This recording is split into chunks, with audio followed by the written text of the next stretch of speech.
Welcome to a new spirit that will warm your heart. Welcome to a new spirit.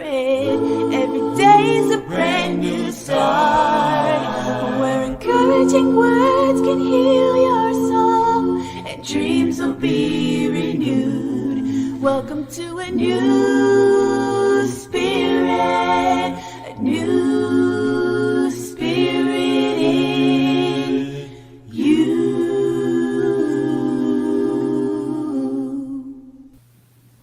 Is that true? What is reality? Welcome to the New Spirit Radio Show by the Society of Novus Spiritus, founded by world-renowned spiritual teacher Sylvia Browne.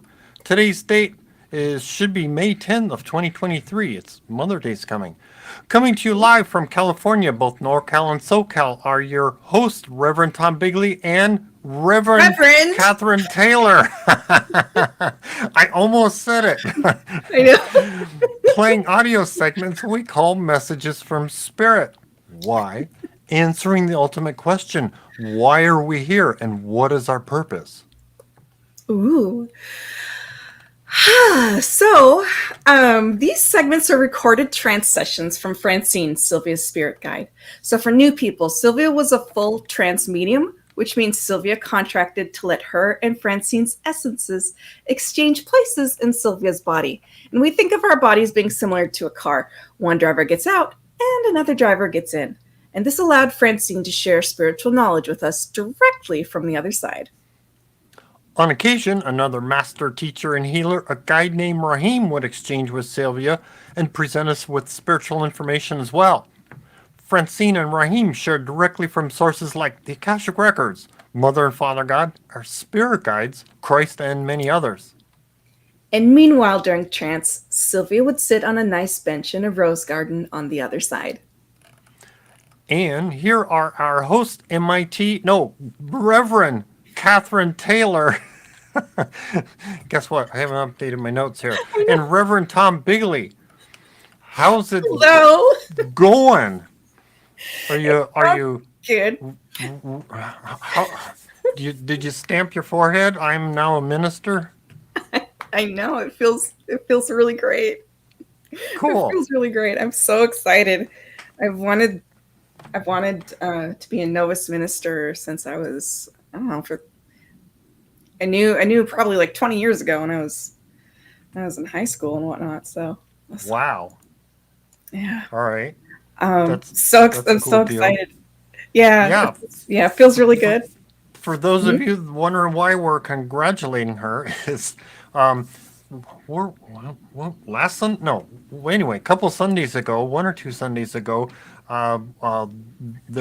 she got ordained. That's the right word. Ordained as a minister, Novus Spiritus, with a handful of other ministers during the Sunday service, or out towards the end of the Sunday service. So wow, congratulations, and thank you. That's so cool. That's long time planning for you in particular. You and the other Kathleen.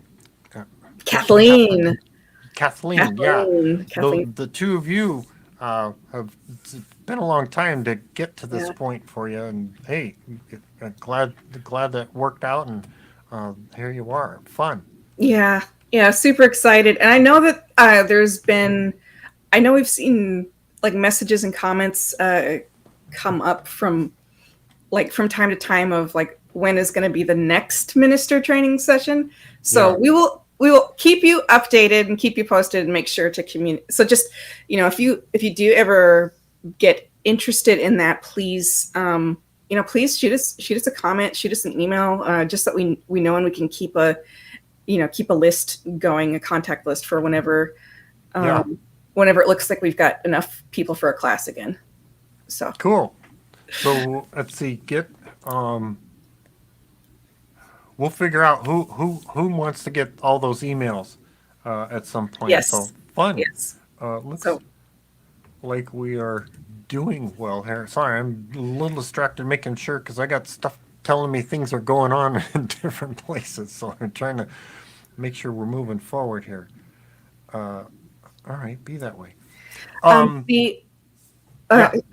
question is, what are the requirements to become a minister? So to become a minister, the big one is that uh, there are 8 books that are kind of like the core of the core knowledge of the excuse me, The the Journey of the trances, Soul books. Journey of the Soul books, teachings from Rahim, Francine, and Sylvia.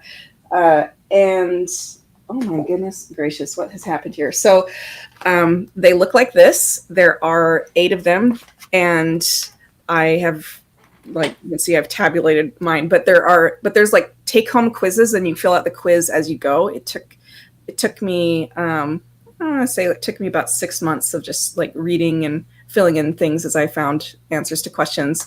And it's not a bad scary test. It's Not like an SAT test. It's no, very no, no, no. simple, Yeah. and it's more of helping Novus understand that what you've garnered from the knowledge. The fact that you've garnered knowledge from the from the Journey of the Soul book. So Absolutely. Yeah. but it does take time because you got to read through, you got to reference things, find stuff, and take notes. And what's the next criteria for becoming a minister? Can you let Tom know, and we send There you send go. an application? Yeah, something of that nature. Something that yes. Yeah, so it's just getting through the Journey of the Soul books and having your novitiate exam completed and ready to turn in when applications are being accepted. And when that time comes, more information will be available. What else? Oh, normal. Let's see. What do we know? Oh, normally I'm like, okay, where are we in our process here? Cool. All right. Well, for continuing on here, I do like to share for new people. I do like to share our agenda, our outline, whatever we're gonna present or share with you. So we like to start out by talking about how did you use Novus Spiritus philosophy, and for those of you that remember or have been posting, now's a good time to start posting in chat what how have you used Novus philosophy in the last week or 2 in this case. Then from that we go into talking about some announcements. Let's see, we'll do a special prayer and a moment of silence. Then we share the trance segments for everybody to get intelligent. We participate in a meditation. I'll talk about some closing notes and then watch for our novena. It's a special prayer ceremony that we'll all be able to participate in later on in the show. And then I talk about some appreciation, and we conclude with a prayer by Sylvia. And on that note, I hope this works because I've never seen a candle that when it cools, the wax turns into like, I don't know what else to describe it as, like miniature popcorn in the base. The wax did a really strange, it doesn't solidify and make a nice smooth surface. It looks like oatmeal or popcorn in the bottom. And so I'm hoping it stays lit. So candle for the day. So we have our sidekick here. Our supervisor. Yes, supervisor. He's here, hanging out, saying hello to everybody. It's cool. Fluky. Yeah. Some quick announcements. We do appreciate when you share, promote, like, subscribe, and click on the bell, because then you'll get notified when things happen and when we're on or if we're not on, and what's happening. And of course, we appreciate your donations when you can. You can go straight to novus.org and post a donation there if you like.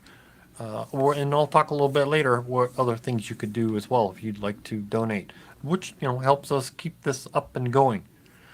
Let's see.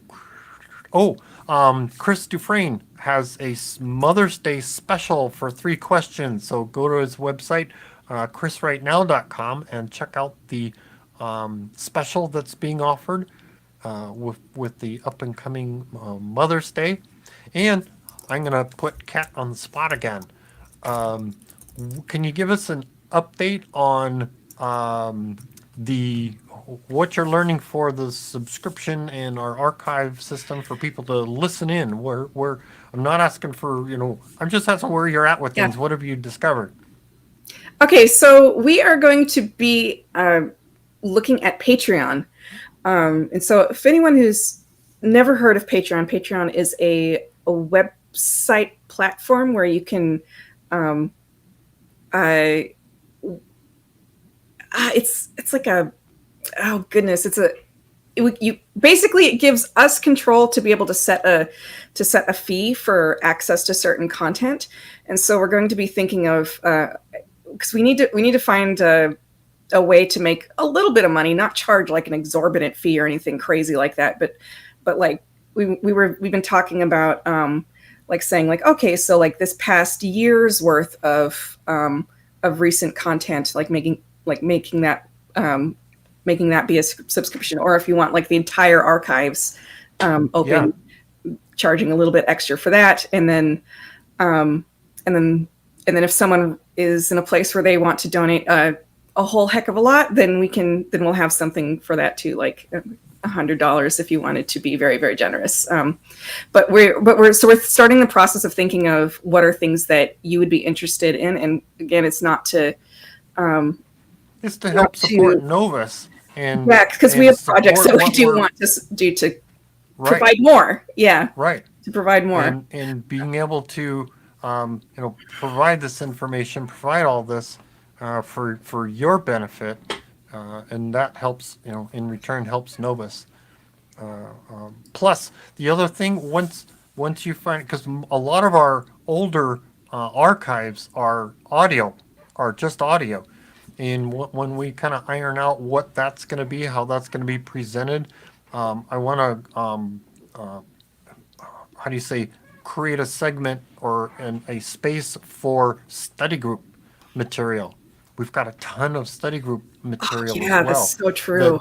That may be a great venue for the study group material too, because anyway, that was my... Patreon is very flexible, so excited about it. So to answer your question, I started the process of doing some back-end work on cleaning up a few things to make Patreon be able to sync with YouTube. So cool. All right. That's why we're getting a whole bunch of emails in our Novus or Society of Novus Spiritus email account. Okay.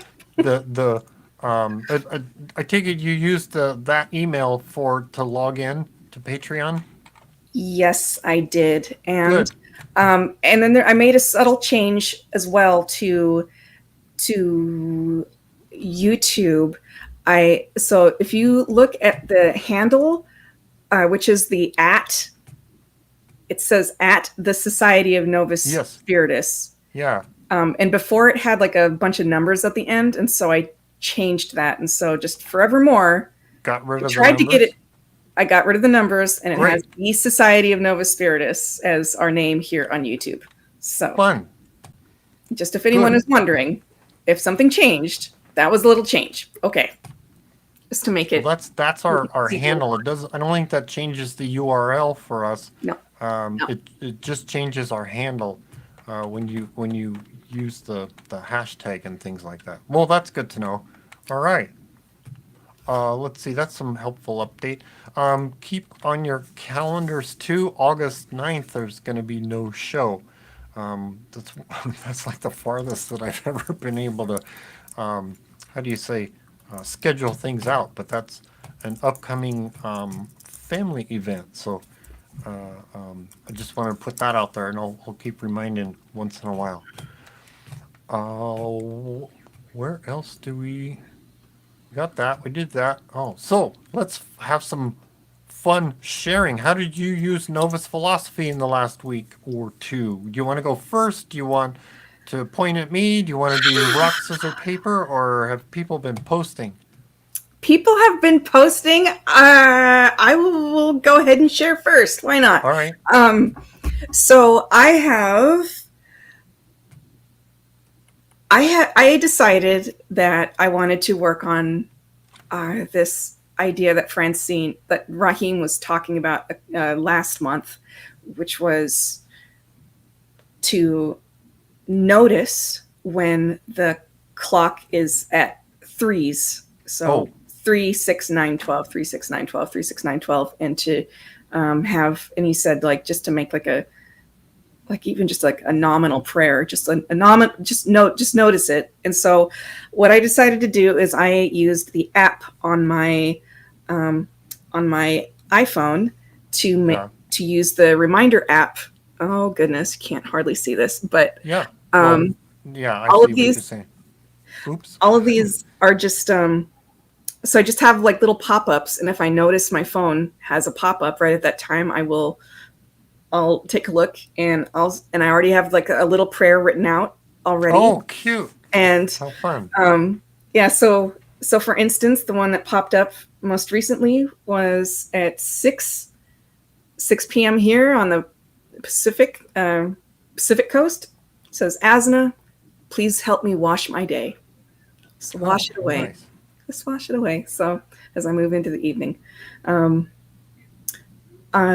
o'clock hour, I had loved ones guide me, because that's the spirit guide hour, and for loved ones visiting from the other side. Then 12 o'clock hour, which Raheem said was the angel hour, I have angels protect me. And at 9 a.m. in the morning, I had Father, I hear you.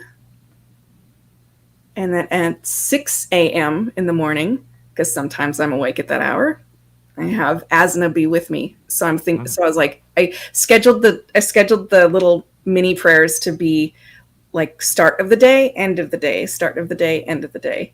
And so whenever I'm awake and my phone's around, I just like, oh, I notice. I'm noticing it, and it's like helping me reshape how I view time and clocks, and and it feels really nice. So that's a new habit that I've been working on. Cool. That's fun.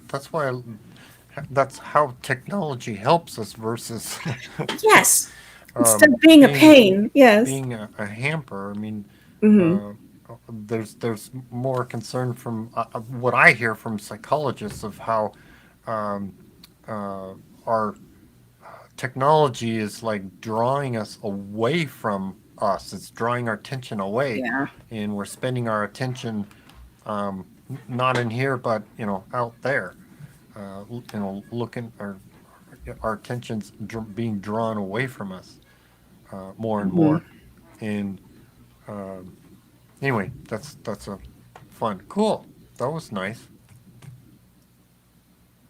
Yeah. So so happy thing there, and I would love to pass you the virtual I get mic. the baton. All right. Yes, the baton.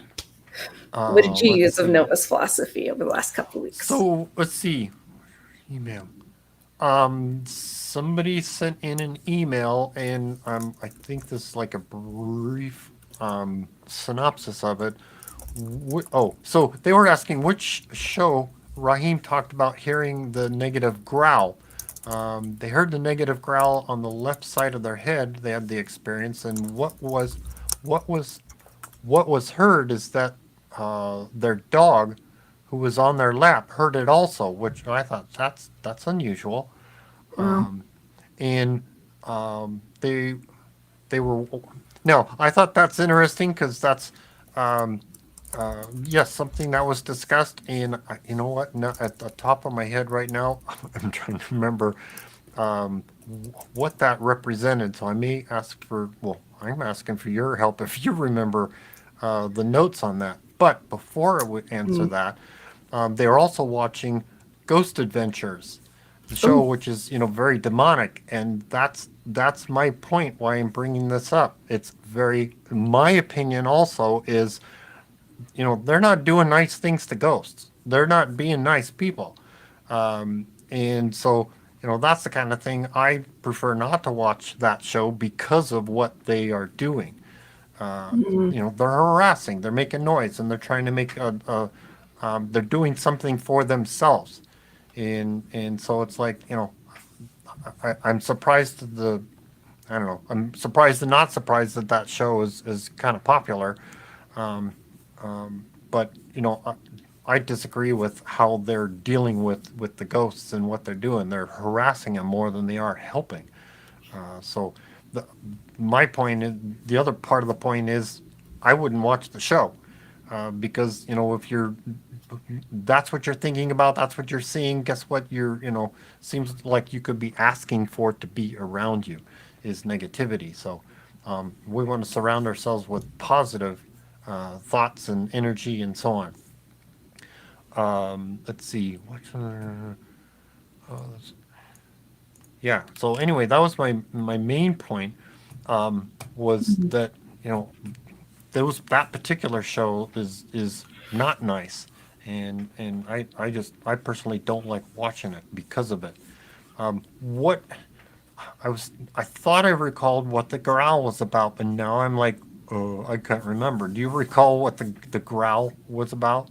If that was a warning, or if that's something you asked for protection. The growl has to do with addiction, and it is a type of tulpa that comes up when there is addiction nearby. And it's very, very negative. And to deal with the growl and neutralize it, you call upon an entity that they don't know the name of on the other side. And so they all just call him the man. And he was he's a very, very positive entity, and he smiles, and he used to appear as a cloaked individual in a cowl with the scythe. And so that was where people got the idea of the Grim Reaper appearing when things were very, very negative. But he cuts negativity. And right now but in our time, at the time that Rahim gave the talk, I think it was 1995, he said that the man was appearing in a top hat and with a sword. And so he apparently updates his appearance, which is very interesting. So don't know what his name is, so they just call him the man. But the growl is the actual sound of negativity happening, and you'll definitely want to call in protection if you hear it. Cool. Yeah. Yeah. Interesting. Good. Thank you for reminding us of that. Yeah. I'm glad I recalled. Sometimes you're like, do I remember? Am I going to remember this? And also, the person was watching ghost shows and heard the growl, and I'm like, okay, but when that person needs to, I think about what was going on around them regarding addiction as well. So keep that in mind. Yeah, it can come through. They said they can come through the walls, like in an apartment complex. You can hear it on the streets. Dogs will hear it and just bark, bark, bark, bark, bark. So that's the entity to call on is the man, and a very, very, very positive. It's an individual in a top hat with a sword, and he's just like Asna in that respect, cutting negativity. So, yeah. Thank you. Yeah. Are there any listeners posting comments? Yes, got some really neat comments, and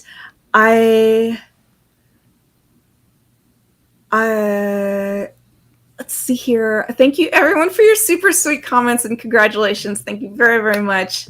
I appreciate it kindly. I am honored just to be here and to be able to be friends with everybody and to offer, just to be in fellowship. It's just absolutely a delight. Okay, so comments on what people have used in Novus philosophy.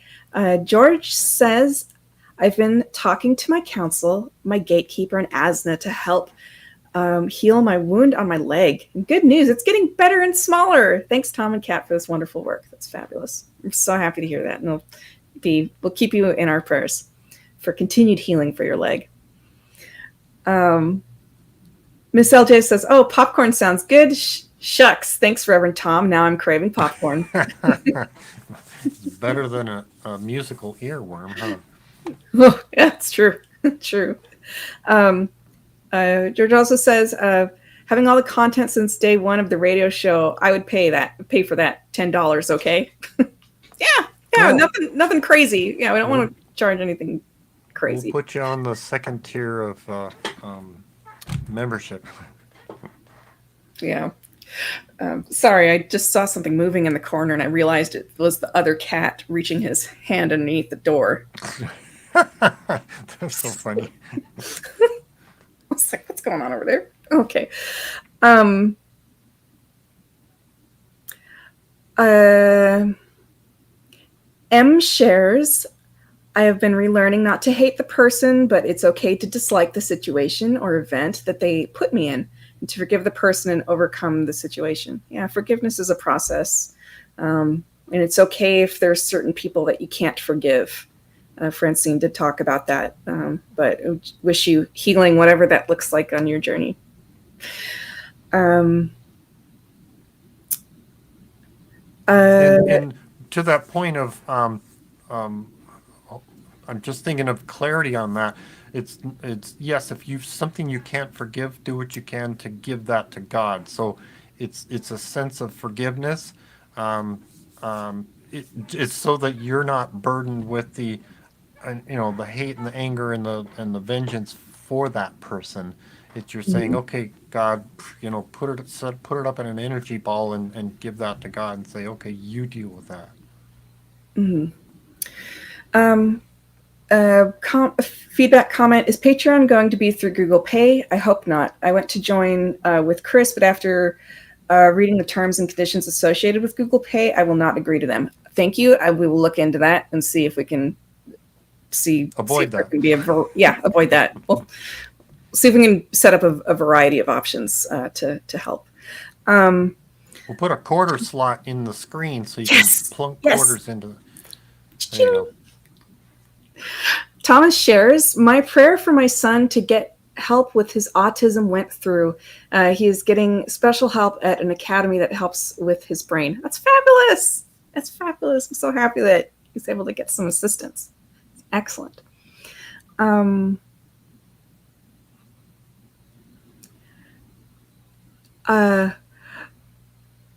D shares in response to our chatting about the growl. D shares, when I was a kid, a friend and I were watching a show like that and the whole couch shook.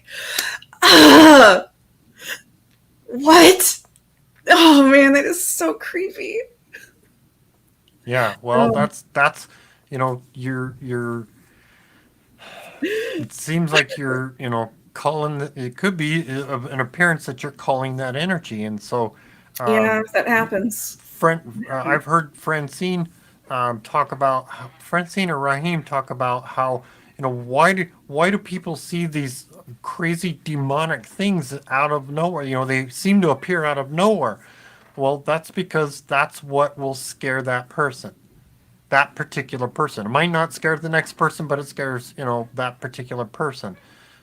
So it's kind of like unique to those individuals. Yeah. Hey, hey.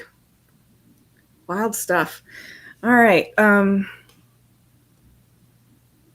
Thank you everyone for your fabulous comments. And if anyone has more to share, and especially as we continue our talk tonight, because we're going to be talking about some wild stuff about time and how to think about time and use our thinking about time to help our health. Please, Cool. feel good is- to comment. Yeah. This is one of my favorite fun subjects to think about and work with. Is what we're going to be hearing about. So, where are we? Great. So, special prayers. So, any of you that are listening or here live, or from between when I posted church service and now, you got something or something's coming up in the next week.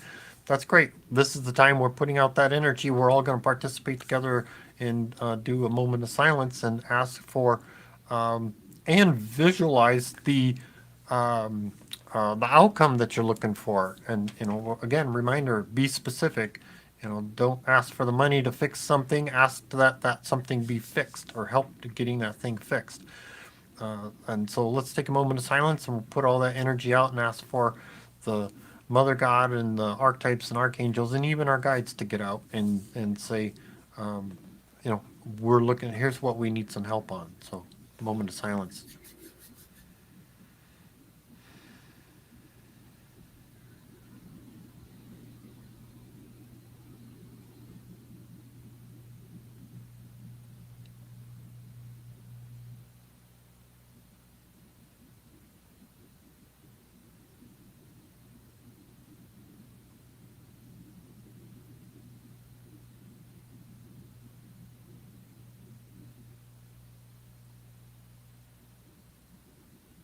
Amen. Amen. And of course, if you want to publicize it, put it in the comments. If you want to make a private request, you can always go to the website and post it on the prayer chain. And let's see, and also, be the prayer. If you see a need, fill it.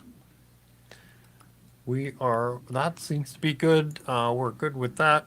For those of you that are streaming challenged, you can always jump in and call our conference call phone number to listen in while we are live.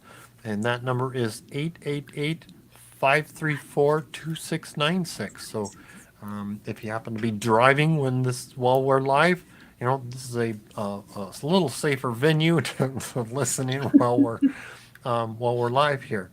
But I do appreciate that you keep muted so that everybody has a wonderful session. That's what that means. Now it's time for the trance segments. All right. Exciting. I hope I put my notes where they belong. It's been 2 weeks and I'm like, trying to remember if I got everything done. I know.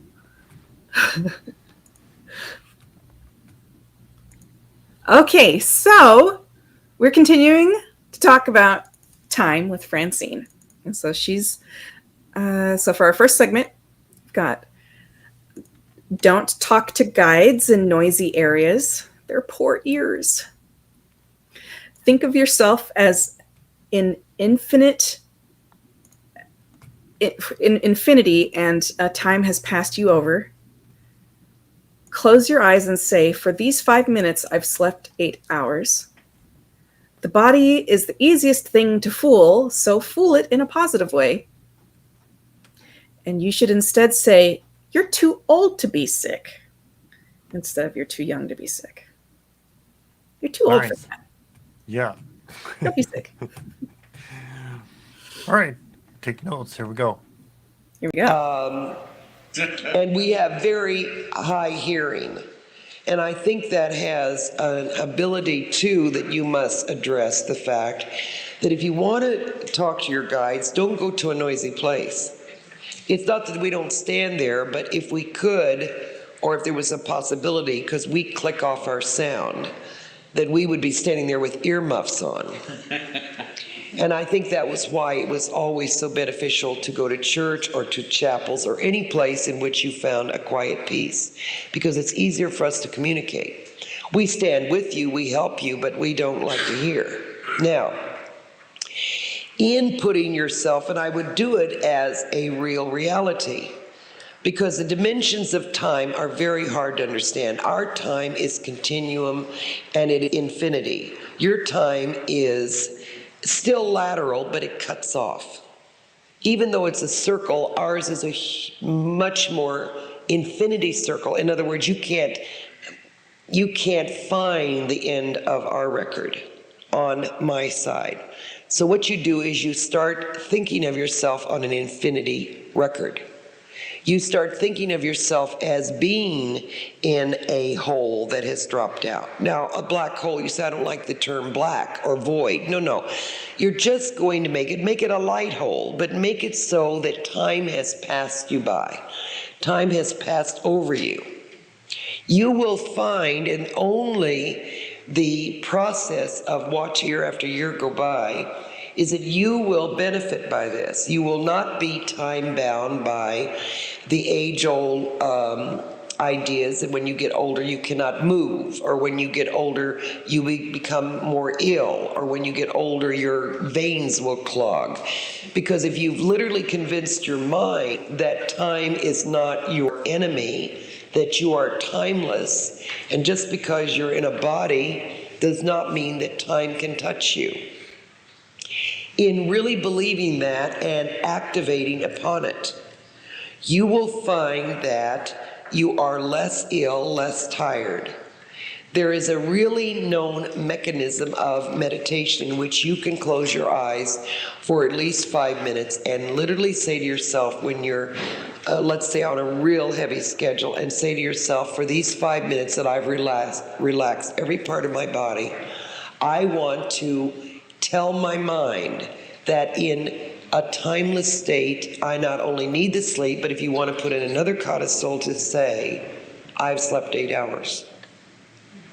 You will be surprised in fatigue moments. And you're not fooling your mind, because you will eventually need sleep. But let's say you're up with a sick friend, or one night you can't sleep, then meditate for 5 to 10 minutes. That you have gone to sleep, that you've wakened up refreshed, your body will believe you. Because the body is the easiest thing to fool. You must know that, because it's been fooled into all kinds of illnesses. So if it can be fooled into all kinds of illnesses and all the predilection of your genetics, can't you unfool it in a positive way? You can also fool it into losing weight. And I don't mean by bulimic, because that is a desperate effect to ruin your mechanism. Is by saying, after you've eaten a little bit, I am full. I don't need the strawberry shortcake. If I really want it, I've already eaten it. And I enjoyed it, and I savored it, and I loved it. Or even a Hershey bar. When I was in my life, I used to love the cocoa beans. But I finally found out that my teeth were getting so bad, even though I died at 19, my teeth were getting so brown that I decided, and I didn't even know that much about time, but I always would tell myself, I've already done it. The same with any addiction. No matter what you do, you will want another one in a minute. Whether it's food or drink or smoking or anything that you want to get rid of, you've already done it. Now, this is where you're laterally, as Einstein says, taking yourself to the point of the pivot of time. In other words, it's only relative. See, that's what the words he really meant. He's very much like Christ in the way that many philosophers or great minds are. They've always been interpreted to be wrong. He was very simplistic. It's only relative to you. It's only relative to what you believe it to be. The same thing as some people at 60 or 50 or 40 can be very old. What makes another person at 40, 50, 70, 80 young?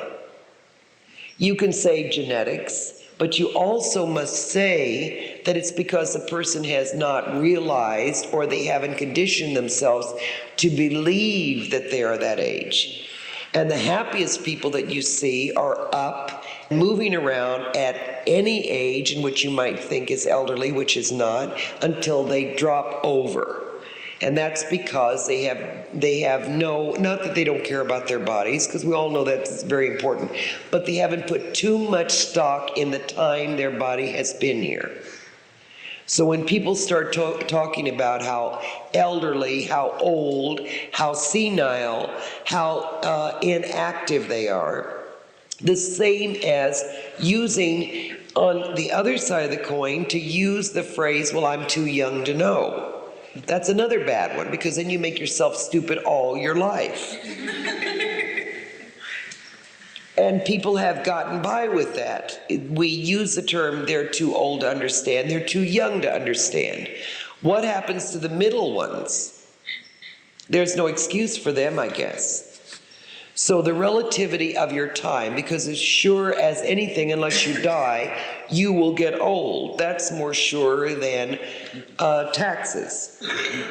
that you will get old. And the preparatory for that is not a bad thing, because you realize you're going to be older longer than you are younger, according to your civilization, which is wrong, because it should be that you stay young as long as you wish to be. Not that you get to a certain age and you become middle-aged, senior citizens, whatever those negative terms are, that really, really don't mean anything. They're just wordage. So the youth and the hope and the help of this time lateral movement of chalking off the time and being preordained to be old or sick. And that's why you will hear people say when young people are ill, they're too young to be sick. Now, no one usually says they're too old to be sick, but they should. They're too old to be sick, and they're young, and they shouldn't be sick. So the verbiage.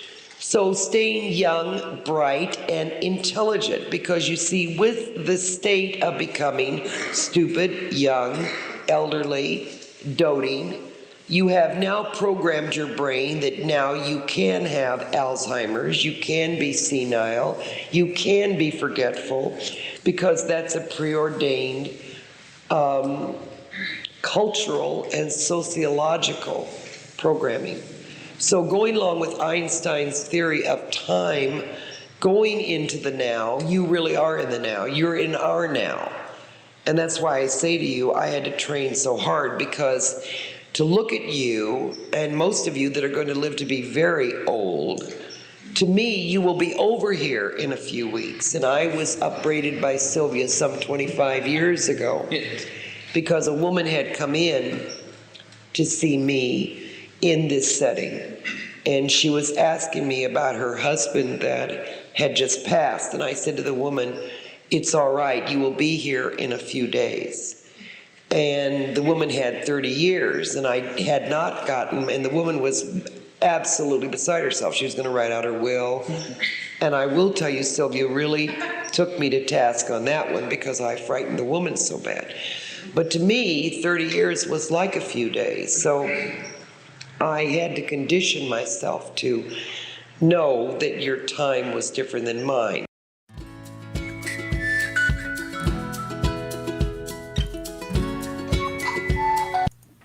So we sometimes have to remind our guides what our reality is, what is our time reference.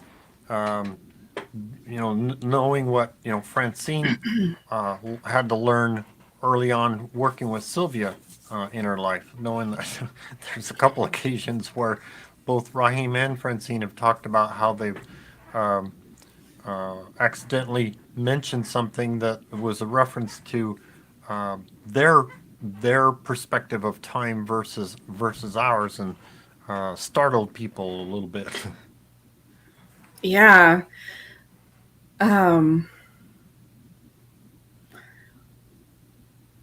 It's very, the word that, the word that she used that is worth highlighting is this relative. It's very relative. I think that it really emphasizes that when we ask for something and we say prayers, we need to constantly remind ourselves to say when we need it by, and say specific dates. Say, like in 2 weeks from now, need it on, a month from now, I need it by the end of the year, I need it by this time, because otherwise I can see how they would have a very hard time syncing up and trying to understand the specifics of what we're asking for. Mm-hmm.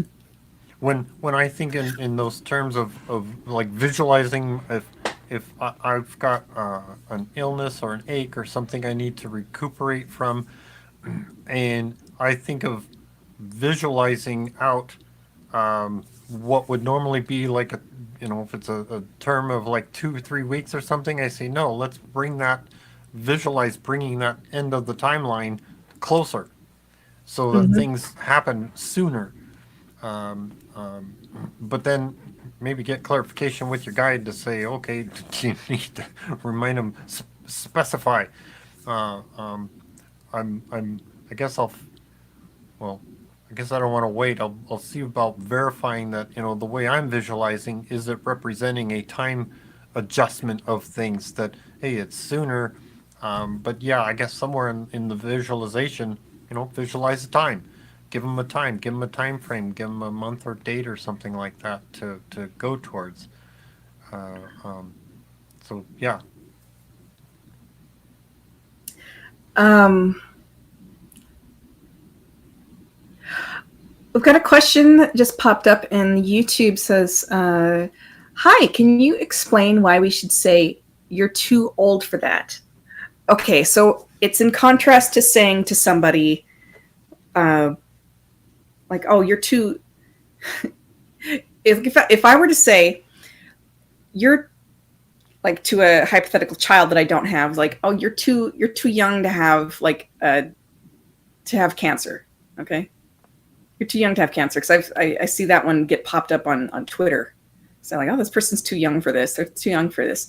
What it gives is a subconscious suggestion, and I'm speaking as a hypnotist now, trained hypnotherapist. It's giving a suggestion to someone else to say, like, oh, but there is a time where you are old enough for that. Like, oh, and so it starts giving this suggestion that there is a time at which it is appropriate to have cancer. There is an age at which it is appropriate to have this negative thing that you're having a conversation with someone else. So to flip that on its edge, you can say to somebody instead, for example, what Francine said, you're too old to be sick. You're too old to be sick. You know better. Like, right. So it's an empowerment. And an example might be is, if you're 50 years old, you're too old to be sick. Well, great. That tells the mind, your age to be sick was back in your 20s, 30s, and 40s, and you're way past that now. You're in your 50s and beyond. So it's like telling the mind it should have been done back there when we're over here, so it ain't gonna happen. Yeah. And I know personally, for my language choices that I use in my life, I just avoid age altogether, if at all possible. And if I'm very, very careful about saying to someone, like, oh, you're like, I can't think of a time I've ever said to someone, are you too old for this, or are you too young for this, or like, what is this? Because I'm just like, no, if you want to do it, then do it now. No, if this feels right, then do it now. Right. I just avoid it altogether, because I'm like, The other insulting one is, oh, you're just a child. I'm like, oh, please stop.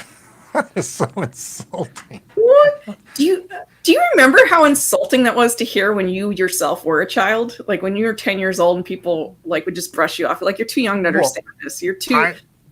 I've heard from my experience. Well, yeah, but from my experience, it's like people that are older than me talking down to people that are like younger than me. I'm like, hello, yes.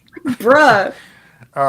That's an insult. And yes. The other thing we've heard in the recent past here is, sorry, I just like youthing. That's the right way to say it. I kept saying euthanizing. It's youthing. Francine has encouraged us to youth ourselves. I want to keep saying euthanize. It's not right. If you spell it out, de-aging yourself.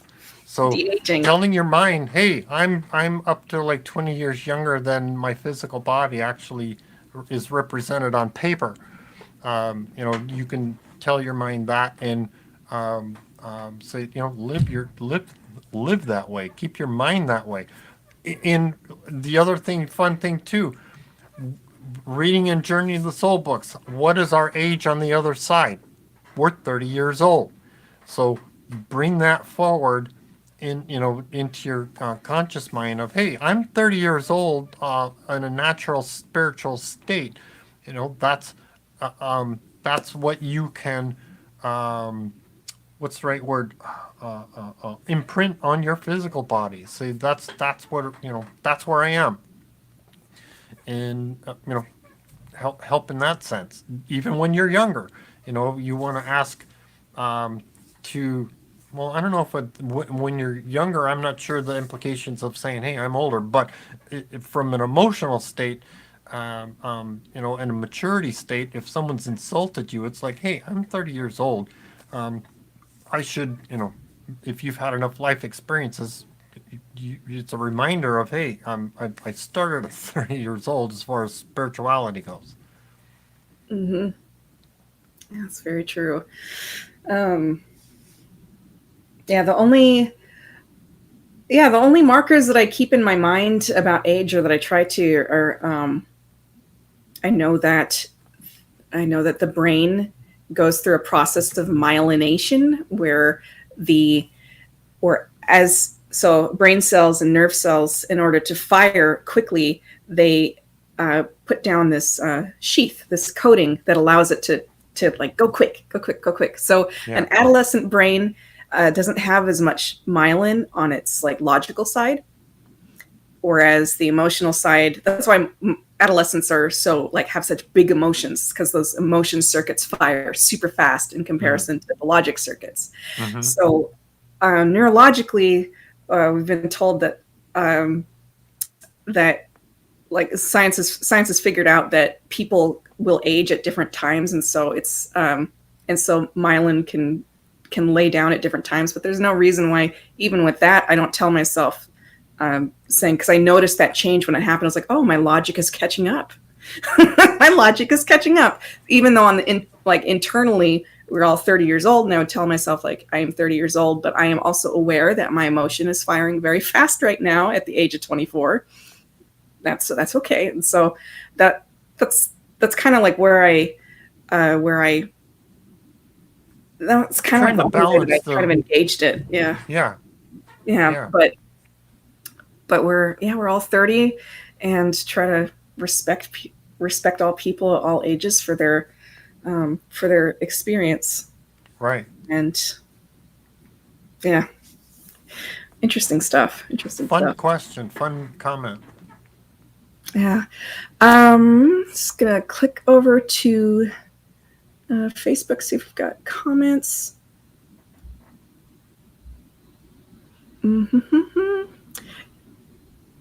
All right, so while I try to, oh my goodness. Okay, all right. Yeah, if anyone has more comments on what we're watching, please feel free to share. George says, yeah, it's turning a negative into a positive, and also to push the eject button in the middle of your eyes, in your middle of your forehead, when someone says something negative to you, or even if you say something, or even if you say something negative to you. Yeah, if it's a script that you're trying to break a habit of. Oh, wait, cancel. I cancel it. Eject it. No, that's not my truth. It's not my truth. Yeah, it's fascinating stuff. I will say one other thing. The first time that Raheem and Francine were talking about time warps, I started to get into this habit of kind of resisting time. But now what Francine is saying is like, no, just take yourself out of it, and be in your own kind of capsule that is that has like your excellent conception, like your excellent ideas of your own health, your excellent ideas of your own rejuvenation and youthful memories, your own soul memories of your own youth. And so that's different than resisting time. It's just like completely, it's like, just get out of it. You're just isolating yourself from it. There's a meditation that talks about, okay, visualize time on a timeline, and oh, by the way, break that open, and you're going to be within that, and that just helps the mind and the physical body and your physical mind to let go of the time, being time bound, being influenced by time. Hearing challenges? Yeah. Give her a second. She'll get. You got it? Yeah. Good. I'm just going to switch over to my earbuds. Yeah. All right. Any more comments, or do we want to jump on to the next?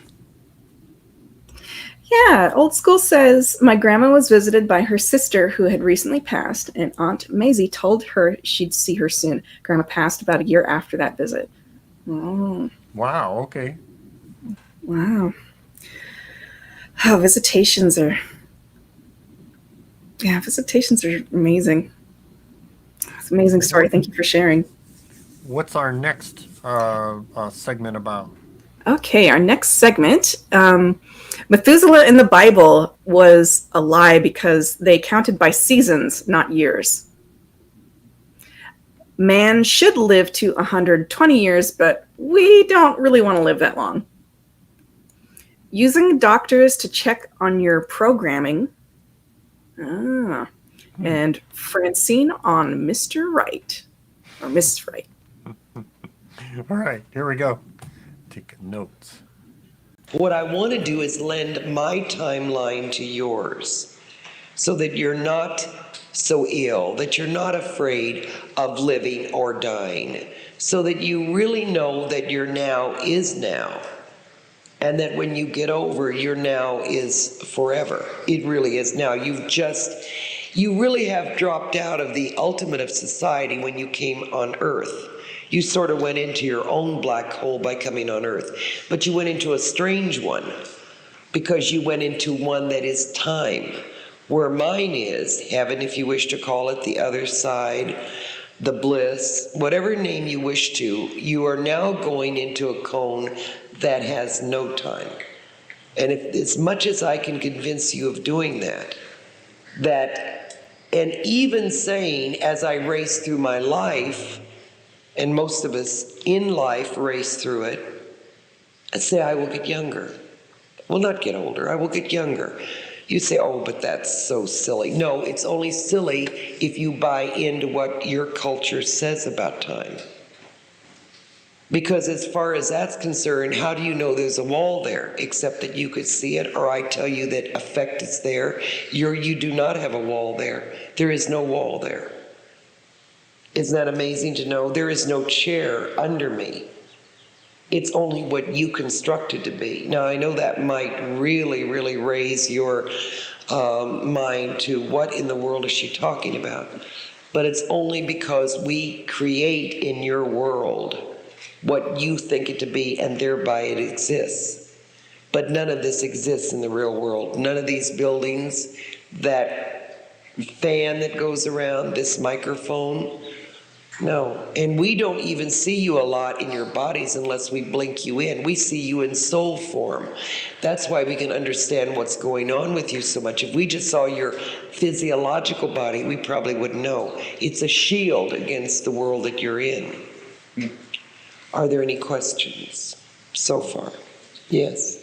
So basically just tell ourselves, I am not part of time, I'm outside of time. You're outside of time. And much like you would tell us before, live above the body, not in the body. But don't live in the time either, because if you don't live in the time, you won't be in the body. That's true. Because time is an artifact of the world. It doesn't exist for you long.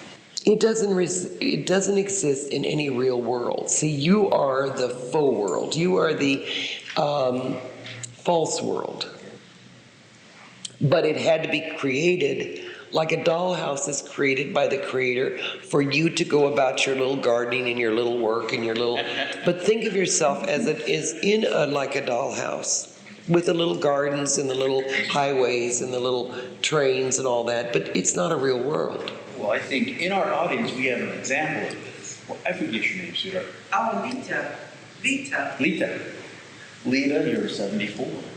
Yes, I'm 74. And she's a great example of how time does not touch some people. And I always hate time, watches, clocks. There you are, you see. I just hate it. There you are. So you have already, by your own spirit or knowledge, have dropped out of your time. And that's the greatest asset that any of us can have. You see, you're conditioned by that awful word genetics. If you're going to look at genetics, then look at your genetics from past lives. Look at your genetics. What you took on from this life is just a strange phenomena. It's not really true because it's always been told that genetics are that you will live a long time. That helps, but such a small degree in which your mind will do. Because if that's the case, then all people would have lived to be very old, because the original genetics started out to be that everyone was going to live to be 120. Now, I don't know if everybody wanted to be that, but it's certainly not like Methusaleh, which was a lie in the Bible, because they only counted years in those days by seasons. So of course, if you lived to be any age at all, by the time you were 1, you'd be 4. So that wasn't true. He didn't live to be 800 or 900 years old. But the average lifespan of mankind was supposed to be near 120. The reason that you have not lived to be 120 is because most of you don't want to live to be that old.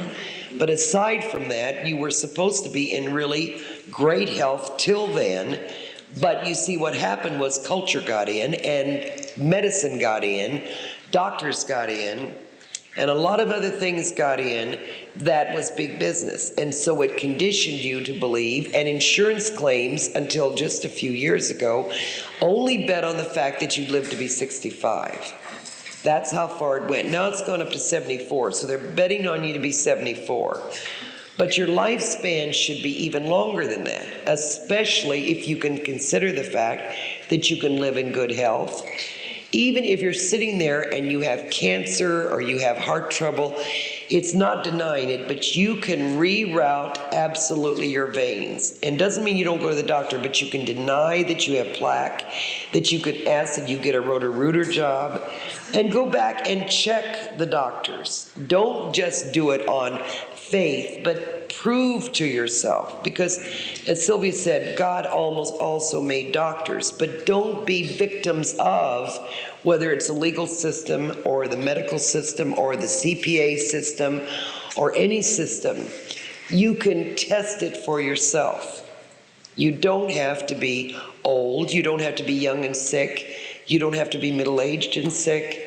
And you don't have to be middle-aged or young or old to worry about things, because if you keep telling yourself that you can drop out of time and that it'll knit itself without you, you will be surprised at how many things will knit itself without you getting in there and fixing it. It's almost like saying the old adage, if you were to die tomorrow, the world goes on. Yes, it does. But when sometimes faced with an unbelievable hardship, of a relationship at work or a love relationship, drop out of it. You don't have to tend it all the time. Sometimes tending it, you make it worse. So let it drop, you drop out and let it heal itself, and then come back to it and see if it works. Otherwise, to keep stirring something, you make it mush. And that's what so many of you do. If you're with a relationship that's not working, drop out and away from it. I'm constantly amazed, as I know Sylvia is, that people keep trying to find or keep latching on to a person who does not want them. Don't latch on to someone that doesn't want you. And why can't you live alone? Why does every single one of you need to have someone in your life? It's nice, but you don't need it. In always needing another person in your life, you're not going to find the ultimate of your own progression. Now, if someone wants to get aboard and walk with you, that's fine. But to want the ultimate of life, to have a man or a woman and a home and family, that's all well and good, but that's not your ultimate program. It's nice. It was an added attraction, but it wasn't what you came for. If you go through your whole life and you don't find Mrs. or Mr. Right, you will not get to the other side and be sorry. And that certainly isn't because I don't want you to be companionable, because as Sylvia said, all mankind, woman and mankind, was supposed to be collectively together. But I think that we derail ourselves so many times, and I think in my day it was much easier. There was an arranged marriage and that was the end of it, and you just went about your business and you already had your marriage and you had kids and you didn't worry. I only was allowed to have one because I died so early.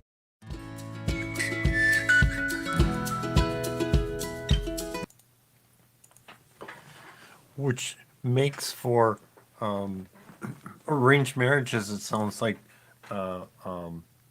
there's so much like opinion about it on both sides of things, and so but it makes as her perspective was she didn't know any better. That was what was done, and accepted and moved on with it, lived with it, and how she from her time, they didn't have clocks. They just knew there were seasons and this and that, and so it wasn't.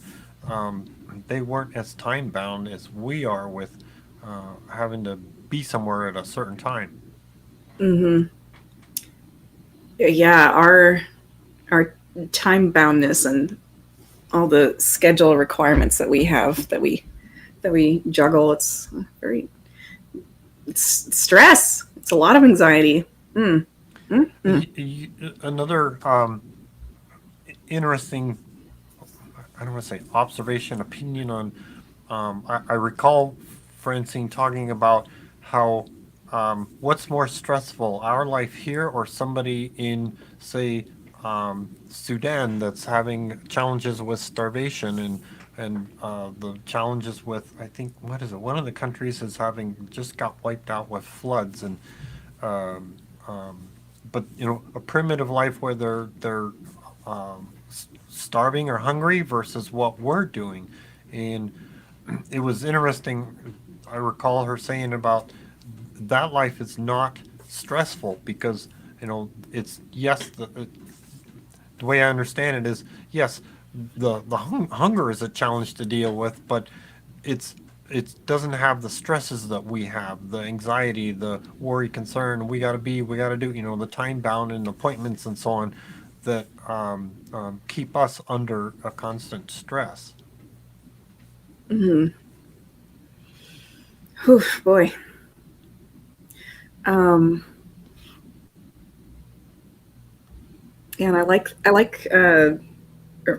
I'm reminded of something Raheem said about a month ago, where he Mm-hmm. was talking about um, how the types of stress that we have in American society and just advanced civilization is just very very out of sync with the natural um, with with the nature of different gendered individuals, and so like men were a lot tended to be happier when it was like very very clear, like wake up, protect your family, um, you go out and you hunt some food, you bring the food home, and it's Right. just There was defined activities that each group participated in, and they knew their, and it became routine. Is my thinking about that, and yeah. yeah, we've lost all the. You can be anything you want, and okay, now what are you supposed to do? Um, but for clarity, um, um, you know, it's like that's learning what's your truth. Seek her after your own truth. Seek your own truth. Yes. um, and I'm not trying to suggest like traditional gender roles. Like that is not at all what I wanted to. I just want to clarify that really really quick. I'm not suggesting like, oh, people will But just be that's happier if they're. right. Well, It's but in the time that it sounds like you're referring to, I, from my understanding, they didn't have a problem with people and their uh, um, people that had um, uh, didn't like their what we consider gender roles. Now what we're defining as gender roles, they didn't have problems with that. They just work with the people and say, okay, well, you go do that, and if that's what you wanted to do, the Native yeah. Americans have talked about that, and People so it's contribute. yeah, People contribute. yeah. How do you want Who's to gonna go do the contribute hunting today? Like, okay. when when the young kids in I'm trying to think of what tribal system it was, but um, when the young kids were taken and put through the test of, hey, you're going to be a man now, the ones that were like so shy and against it and ran back to their mom, they let them do something else. They didn't beat them up Do and something else. force them through it. They just let them stay and work with their mom. So Find a different truth. Yeah. Find a different truth. Yes. Yeah. So, I just wanted to make sure to clarify it. It's just the types of stresses that we have now are just out of sync, and that's what Raheem was trying to make a point about. It's like the types of stresses that you have now, as like a man has to do X, Y, and Z in your society, is very out of sync with what like your different gendered roles were in the past, where people were like just subjectively were happier. And so I can absolutely agree with. More spiritual societies. Right, in more spiritual societies. Yeah. Any comments? Yeah, I've got a couple comments. George says we should have a 32-hour work week to have less stress in our society. Absolutely, I agree with that. Old School says, and this was, here we go. Oh, Old School says, that reminds me of when I went to visit my great aunt in Missouri. I stayed with her and 11 other women in assisted living. It was one of the best times of my life. They were all around 30 emotionally. It's so cool. It's so cool. And at first I was surprised when they were talking like they were young, but what a gift. I fell in love with all of them. It's beautiful. Nice. Lovely. And I'm checking over Facebook. Looks like comments are, okay. Yeah, people are just, looks like someone had their screen stall, but they were able to listen on the phone. So that's great. I love technology. All right, cool.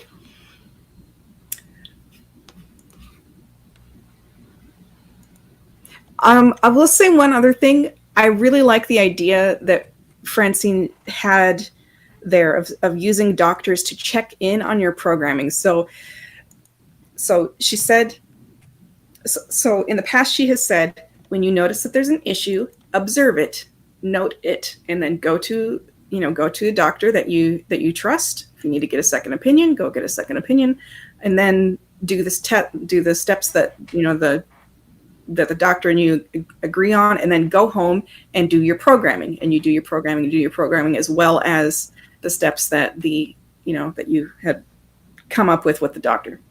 But then she says she's saying right here that there's a step right kind of like after that, which is to use doctors to check on your program to see how your programming is doing. Right. So check up on your progress. Check up on your progress. Say like, oh, doctor says like, oh, your cholesterol is okay. It could be a little bit better. Think about doing X, Y, and Z. Then like, okay, I'm glad that my mind and my body have been moving in the right direction, and I will continue to make progress towards that. So it's a checkup for yourself, and also a checkup for your programming, which I really like that idea. And go back if it was high and you're following a regimen. Go back and see how you've been doing with your the programming and your diet for that, and lower the cholesterol. Absolutely. All right, should we look at our last segment? Yeah. Okay, so here we go. The body is a mind mechanism and will protect you from what it believes to be true. Some words on hypnosis. Do not tell people how tired they look. And Francine shares some details about a conversation she had with the guide of comedian Liza Minnelli. Actress. Yes, actress. You having fights over there? He's just singing the song of his people. He's walking around. Good, He's fine. Good. Well, all right, here we go. Listen. But aside from that, I really do believe, and I know that hindsight is always supposed to be 20/20, but I really do believe that I would have been just as happy as being out in the forest with animals and doing my daily chores, and kneading bread and making maize and all the other things that I did, that I wouldn't have been so concerned. You say, well, at 19, who is? Well, at 19 in 1500s, 1300s, you were very old at that age. Not very old, but we were much older than you are at 19. Because you see, even in those days, we were already programmed that the lifespan was 40. So we died. The only reason that I died was I was speared by a conquistador. But aside from that, I probably would have lived to be, as the normal people did, to about 40, and then become very old, because that was a program then. Because you see, society started programming about 500 BC. That's when actually the programming started. That people got elderly and died. People got wrinkled and old and died. And it's not that I don't want you to get old, because you should want to die. But in living your life with not only that, but the hecticness of every day, time can be used for your own benefit. It's like Lita said, don't pay attention to it. It will heal itself. The holes that you create in time are your own frustrations and your own stress. The rush, rush, rush. The hurry, hurry, hurry. To what? I bet you're so conditioned now that you're hurrying to things you don't even know what you're hurrying to or why you are. And you must get the dishes done before tomorrow. Why? Will they go somewhere? Because Sylvia was such a fanatic about cleaning, her grandmother used to say, Sylvia, you will fight dirt all your life and be buried under it, which is very true. Things will wait. That doesn't mean that we don't love cleanliness, or we don't like nice things, or we don't like to go and do a lot of primping with ourselves. That's all part of the lovingness of being in life. That's part of the and so he said the kudos of life. But you don't need them. And if you don't get them done, I wouldn't get rattled over it. All right, any questions? Yes? You sat with Einstein in one of his lectures. Did he address the fact that, or maybe you could tell me this, that the black holes are actually the lattice work that hold us to the universal Absolutely. constant? Yes. It's the gateway. It's the gateway that holds us, in that the pathogenic process that we force ourselves into is because we're forcing ourselves to live in a sequenced time rather than that circadian movement. That's right. That's right. And when you knock out the circadian movement, or let's say the bilateral ovulation of that time, then what you've done is you've shattered the whole structure. Well, and that constant is basically an emotional waveform. Absolutely. And that's actually where the grand unified theory exists, is in that resonance. It's actually a resonance rather than a waveform. Yes, it's a resonance.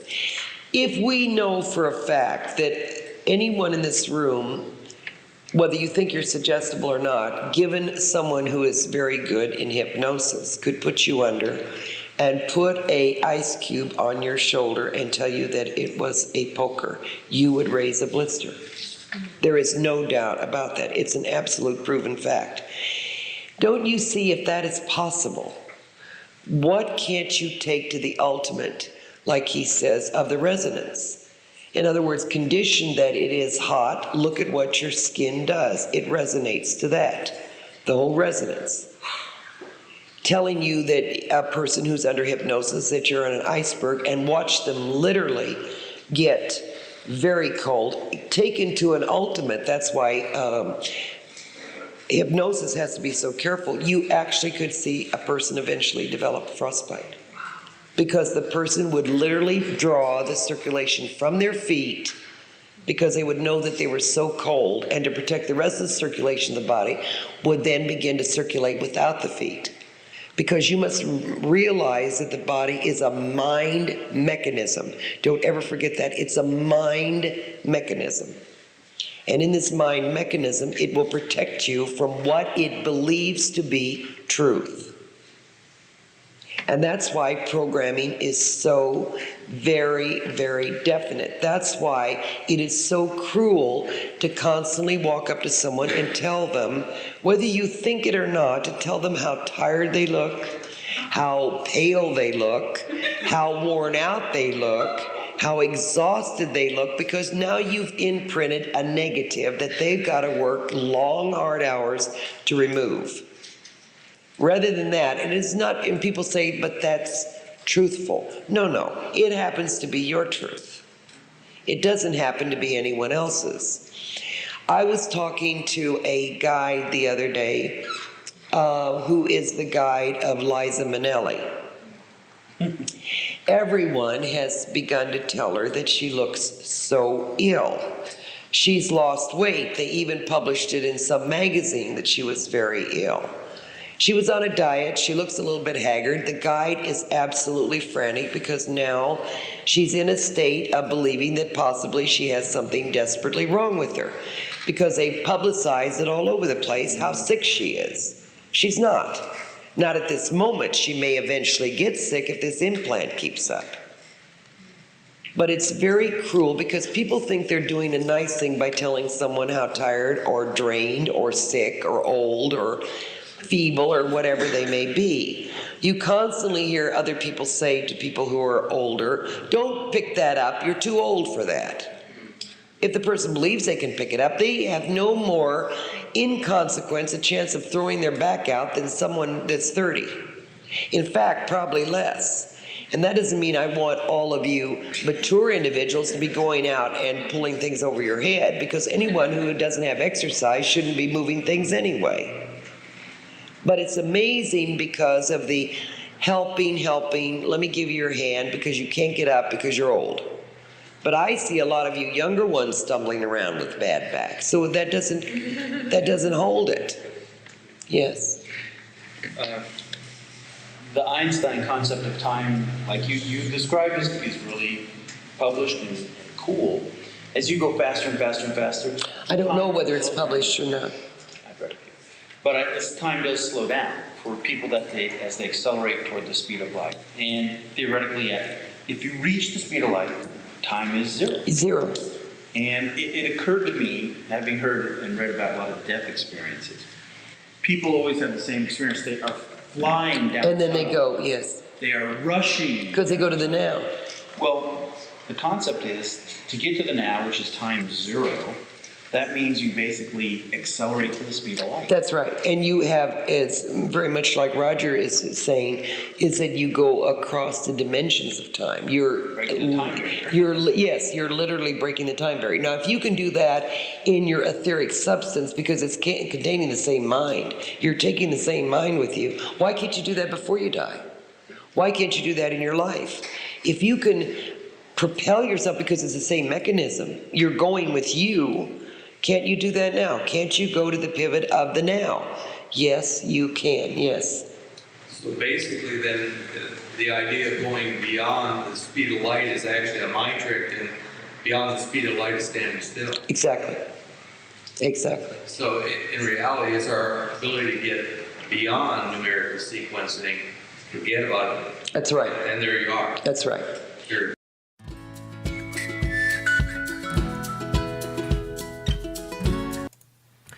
I think of it as, the way I visualize it is in terms of, okay, here are the events that I want to see, and I visualize, oh, this happens, that happens, and the result, and, oh, by the way, let's bring it closer to me than leaving it out there where I had originally visualized, something would be, I would visualize the events that would take place and think, oh, well, that felt like September or something. No, let's bring that back to like July or June or July or something like that.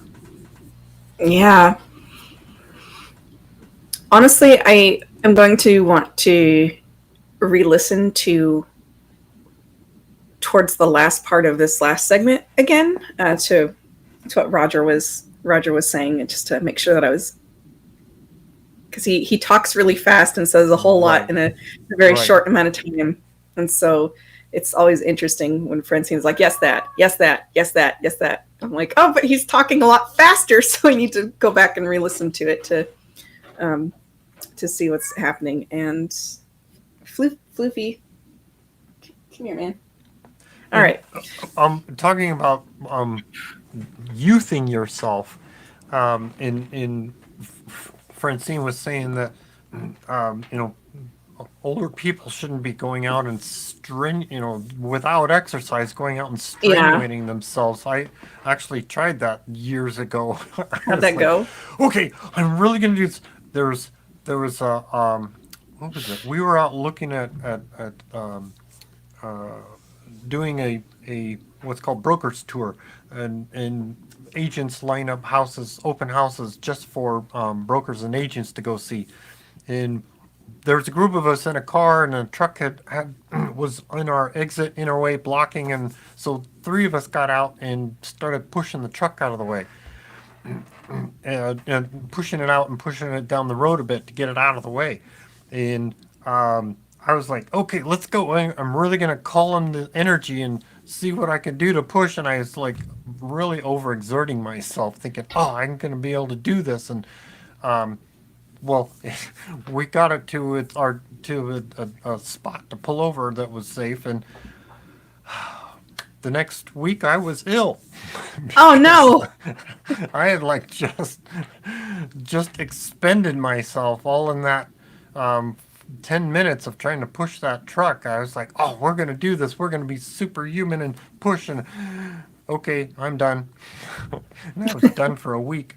After that, so I was like, okay, I guess I'm not going to do that one again. Yeah, I got no exercise over the pandemic, really, and then then there was an emergency at my last workspace, and I had to run between two sites, and at like a life-threatening emergency with one of our patients, and I was grabbing something from the first aid kit that was on the site across the street. And I was running as fast as I could because in my mind, I was still 24 and running half marathons once a week, which don't do that. Don't do that. It's naughty. But no, my body definitely let me know that it's like, dude, you've not been as active as you should be. And so yeah, there's some wisdom there. Yeah. Staying active, ongoing. Along the lines of programming, and saying, oh, I'm things are okay. Is last Sunday's Sunday service. Sylvia was talking about how her father. The second visit her father had a later visit her father had after like 10 years of cancer, and he didn't know it, and the doctor said, you've got cancer. Well, that's the Sunday service that she spoke about, the transition and helping her father understand, oh, could he have 2 more years? Because the doctor was like, it's a mess, and for lack of a better term. Right. And Sylvia's like looking at him going, he's got like maybe 2 years, right? Right. And, which he's like, yeah, that's possible, which that's what her dad picked up on versus no, you've got 6 months. It's like, yeah, you can do 2 years. And so that gave him relief. And, but of course now it's like he took on the idea that he has cancer. So it gives you listening to it, you hear how he had lived with that for like the last 10 years.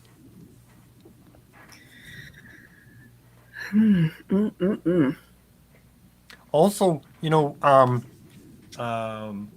talking about visualizing and picturing things. What do athletes do? Many athletes visualize what it is that they want, their outcome. What is the physical movement that they're going through, and they'll sit and picture that in their mind. So that becomes the goal and the image. That's them programming their physical body to say, this is what we want to do. So we can incorporate that for ourselves as well. Yeah, they've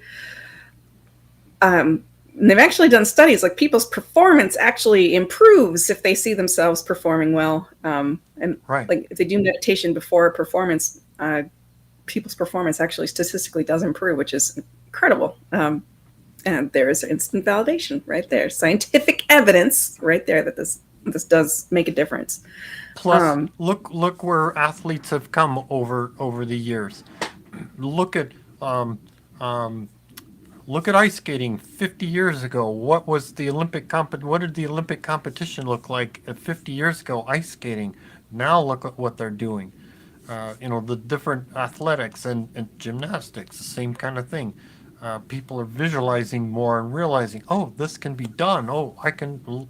And somebody put a thought in their mind, can this be done? And that's what they visualize, and ta-da, I'm just flabbergasted by watching what skateboarders are doing and what's the right word? Not the motocross riders so much, but the guys doing all the jumps and the flips with their motorcycles is just like boggles my mind. Yeah, it's terrifying. It's like, guys. Well, But you may think terrible. Yeah, it just boggles my mind. They've thought of it and figured it out, and figured it out, and they're doing it. I'm like, yeah, oh my gosh. They know themselves and they know the diva of their own bike very well. Right. Yeah. And now monster trucks. I love watching those too, because it's like, how often do you see 10,000 pounds, flying through the air under control? But again, I think back 20, 30 years ago when those first got started, what were they doing? What were their capabilities, and what did they know how to do? And look what they're doing now. They're doing backflips on these things, which is like, just boggles my mind that they've figured out how to do this. Yeah, it's incredible. I want to give a shout out to Francine talking about her conversation with Liza Minnelli's spirit guide. Mm-hmm. I get personally angry anytime someone tries to suggest to me that it's like I don't look alert, or I look tired, or I look sick. I actually get angry like right in that moment, and I allow myself to feel angry. Mm-hmm. I say, just no. I don't even say thank you. I just say no. No. Gotcha. No. Oh, because imagine how, like, if you think about your own experience with this. How many times has one of these kinds of like passive suggestions to you saying like, oh, you don't look, are you okay? Are you, you don't look so great today, even though you don't look yourself. Yeah. And he said it that was kind of like pushing the message into you, because there's ways to ways to have a conversation saying like, is everything all right today? There's ways to approach it without it being a push. Ask instead of suggest. Yeah, it's like how are you today? Everything going good? All right. But so yeah, if you think about your own experience with this, how many times have you said thank you and like brought it into yourself instead of like instantly done something to say like, no, that's not my truth. No, that's not my truth. Yeah. And I've also been in situations recently where I said, well, that's not my truth. That's not my truth. And I've phrased it that way to push it back. Because sometimes in those moments, it does feel like the other person is trying to get some sort of control or edge on me in the interaction by trying to suggest to myself something in such a way as to put me down. And women tend to have that experience in dating more so than some other groups sometimes. Right. Well, I don't know, but I don't know what men experience all the time, but I know women certainly do, with men sometimes saying like things that just kind of erode the self-confidence and erode like how he looks. Right. And it's like, that's not my truth. That's not my truth. That's not my truth. Thank you. That's not my truth. And I'm going over here now. Bye. So just something to keep in mind. Any fun comments before we get into a meditation? Yes.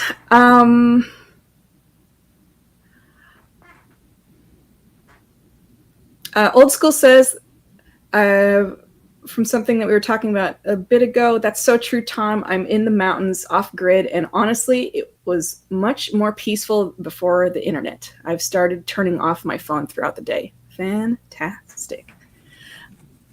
Thomas says, got to get back to exercise again. Yes, I do. Yes, I do.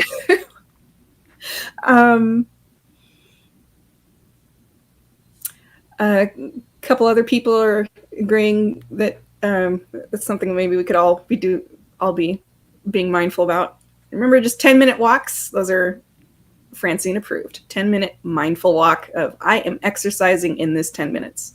My muscles are moving in this 10 minutes. Miss LJ says, my goodness, so great to have Reverend Kat and Reverend Tom looking like babies teaching this fine segment. All right. Thank you.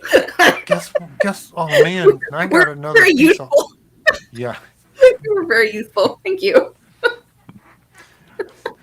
I just realized that I have another task to do because the opening intro still has our names on it. Oh. Yeah, so I got to go in there, and man, I just realized. Anyway, well, that'll get done eventually. That's A-okay. All right, neat. Well, thank you everyone for your comments. Ready for meditation, or has anybody else got something? I think we are ready for meditation. All right. So for those of you that are welcome to participate, we encourage you to sit with your feet flat on the floor and your palms upward on your lap to absorb that wonderful healing energy that's coming your way. And for those of you that need to pay attention to what you're doing, don't pay attention to us, but by all means come back and listen to these wonderful meditations in the on-demand.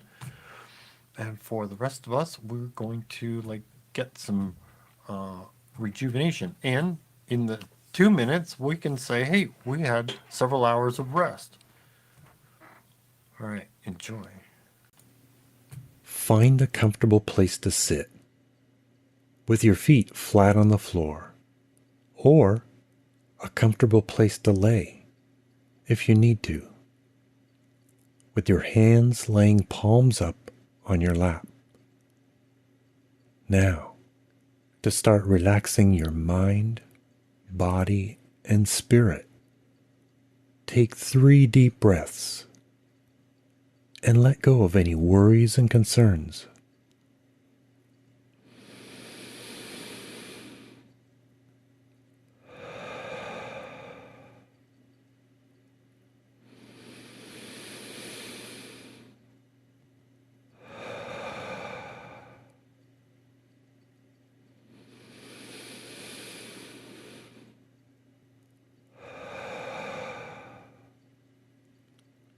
Now, close your eyes when you are ready.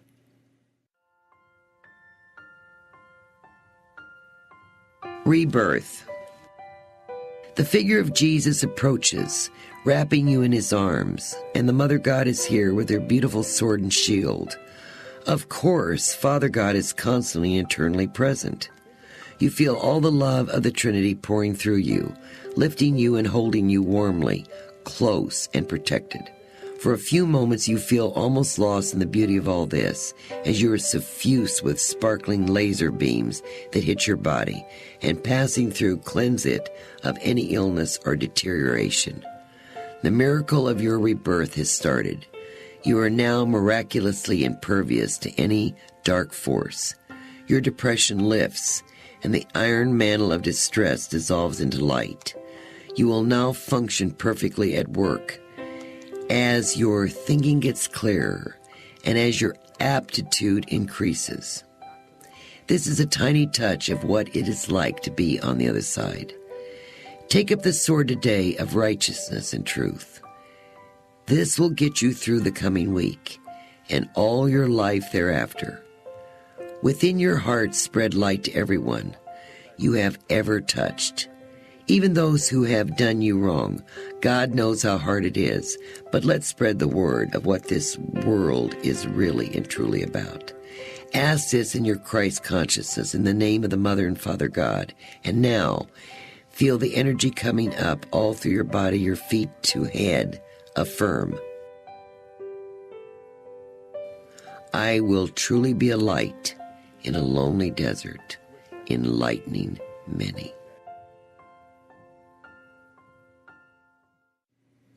Now, on the count of 3, come all the way back, bringing that wonderful feeling with you. 1, 2, 3. Fully alert, fully awake.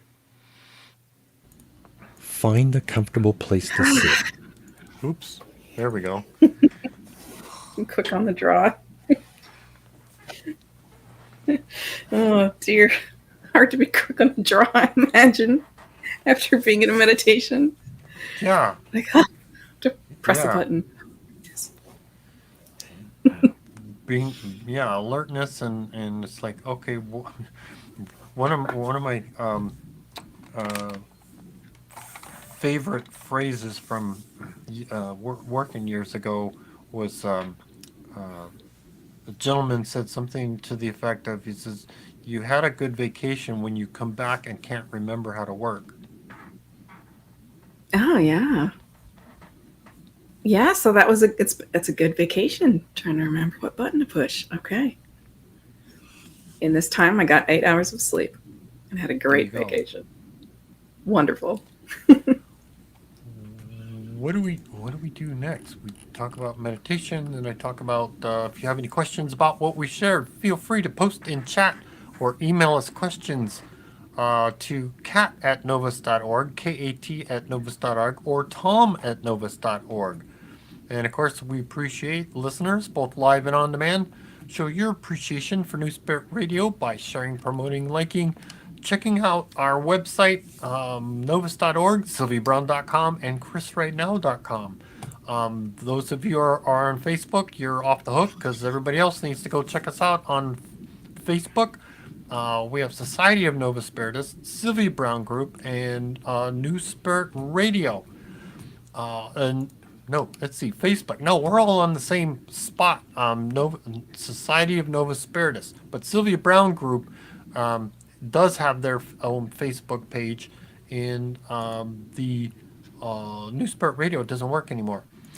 But however, on YouTube, for those of you that are on YouTube, are off the hook for finding us, because we're at Society of Novus Spiritus, and you can check out Chris Dufresne at Psychic Awareness. He just did another Q&A session last Sunday. Some fun things to learn from there. Oh, he was, I haven't been mentioning it because he hasn't mentioned it, but somebody mentioned it on his Q&A. The movie about Sylvia's life. So go and listen to that. He gave a little tidbit. I believe he gave a tidbit about an update on that movie that's coming out or is being written for that. So I would encourage you to check it out. I haven't heard it. I've heard some things, but I haven't heard that specific update. So I encourage you to check that out. Let's see. Oh, I see. Yeah, if you want to, we got study groups. If you want to start a group, you'll learn more about the philosophy. Plus, you'll get a monthly Sunday service CD or thumb drive. We're going to thumb drives because many laptops just don't have CD drives anymore.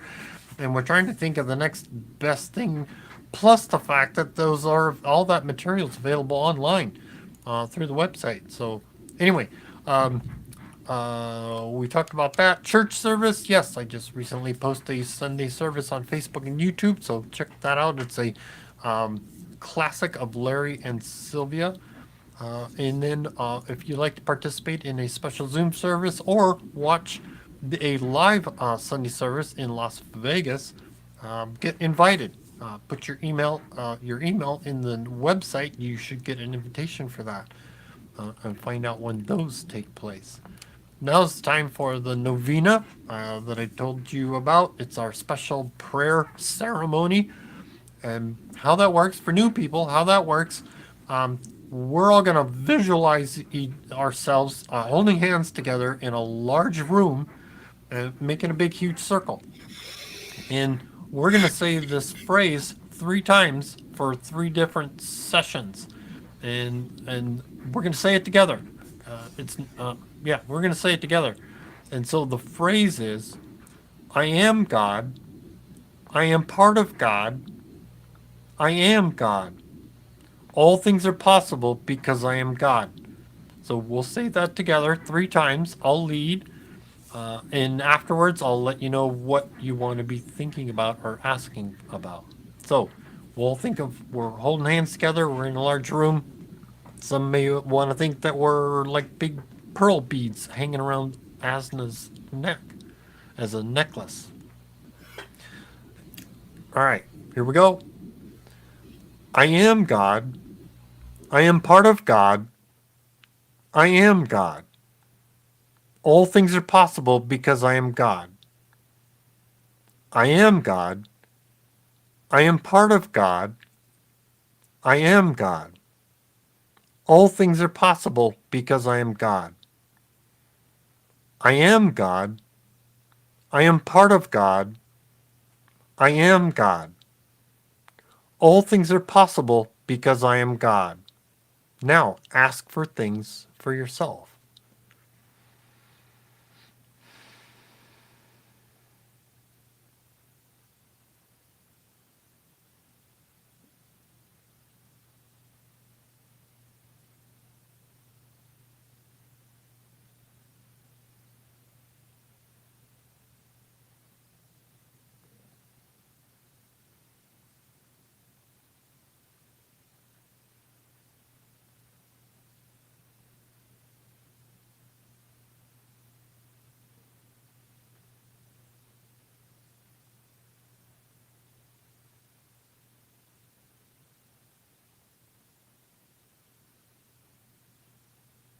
Okay. Next one. I am God. I am part of God. I am God. All things are possible because I am God. I am God. I am part of God. I am God. All things are possible because I am God. I am God. I am part of God.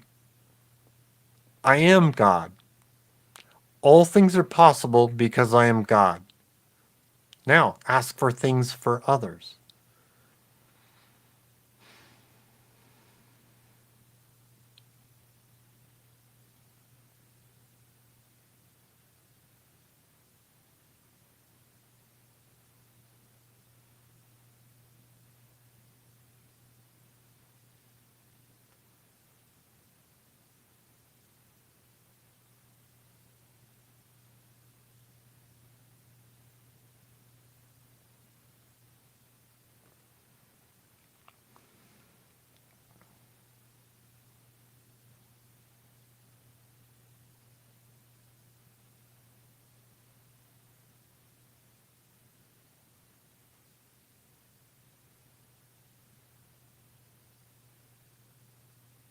Okay, and the last one. I am God. I am part of God. I am God. All things are possible because I am God. I am God. I am part of God. I am God. All things are possible because I am God. I am God. I am part of God. I am God. All things are possible because I am God. Now, picture our light going out like a beacon for others seeking this spiritual knowledge. And we are here. So think of something you're appreciative of that's happened for you in the last week. Carry that with you as a reminder. Keeps your mindset fresh and looking forward. And of course, show your appreciation to Francine and Raheem for researching all of this wonderful knowledge, and Sylvia for coming to this insane asylum of the universe to start this movement, and for showing us how to get some peace of mind and grace while we're here. Of course, Asna for helping and protecting us, and Father God for providing the most prestigious school for us to experience, learn, and satisfy our unique spark of curiosity. Appreciate Bob's help with some of the audio and graphics. And of course, Sammy and Javon for the wonderful intro-outro music. Writing, setup, and hosting is Minister Catherine Taylor. Editing, technical direction, and hosting of Reverend Tom Bigley. And now we'll get a prayer by Sylvia. Where'd I put it? Bingo.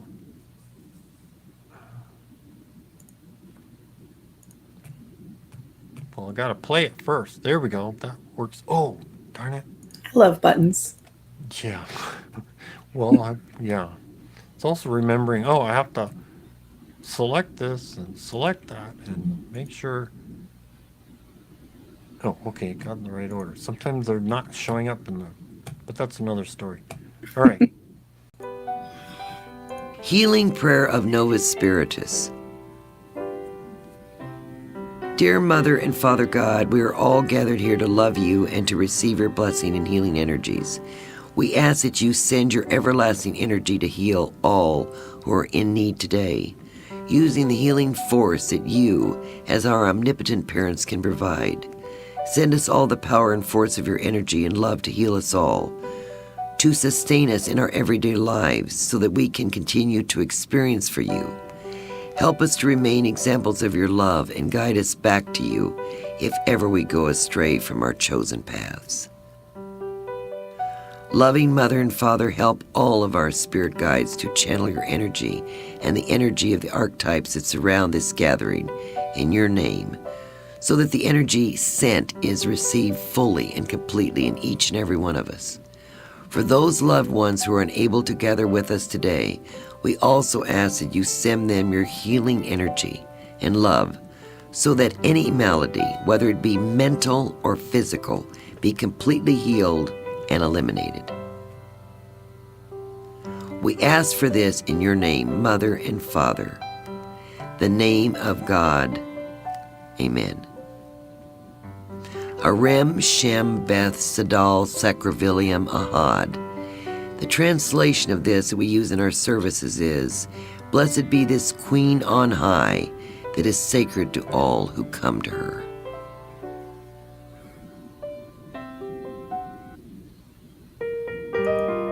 And Kat's going to tell us. You are the master of your own time right now. Have fun playing with it. We love you. Good night. For so long we have ignored you, as if you were not there. All praise went to the Father. We were so unaware that through the years you've shed your tears for all the pain we bear.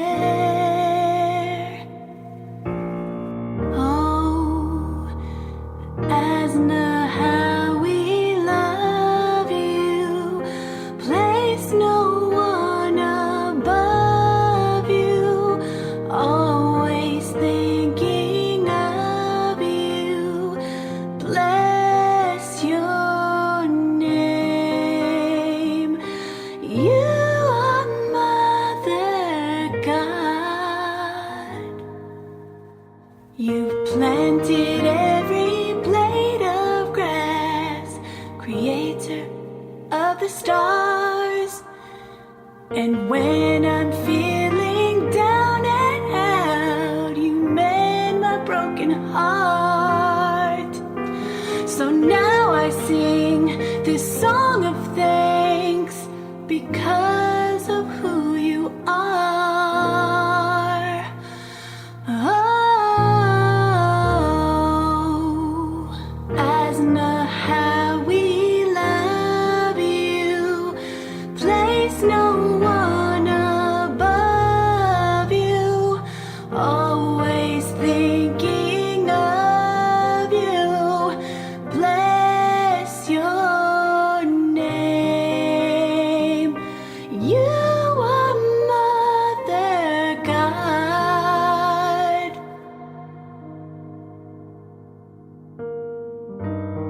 You're more than a friend.